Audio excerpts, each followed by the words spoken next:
নিশির ছায়া পার্ট 2। গতকাল রাতে আমি ঠিক করলাম আজ যাই হোক আমি সত্যিটা জানবো।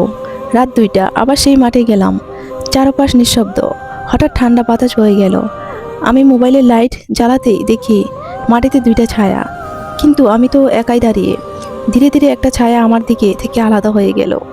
আর ঠিক তখনই দূরে দাঁড়িয়ে আছে নিশি। সে হাসতে হাসতে বলল, তোমার ছায়া এখন আমার। আমি দৌড়ে পালাতে কারণ আমার পা নড়ছে না। নিশি ধীরে ধীরে কাছে আসছে আর আমার ছায়াটা তার দিকে চলে যাচ্ছে। শেষে সে আমার কানে ফিসফিস করে বলল, ছায়া যার নেই সে আর মানুষ নয়। আজ সকালে উঠে দেখি আমার ছায়া নেই, কিন্তু আয়নায় আমি আছি এখনো, আমাকে দেখা যাচ্ছে। এমন নতুন নতুন ভয়ঙ্কর গল্প পেতে চ্যানেলটা সাবস্ক্রাইব করে রাখো আর কমেন্ট করে জানাও কার কী গল্প লাগবে।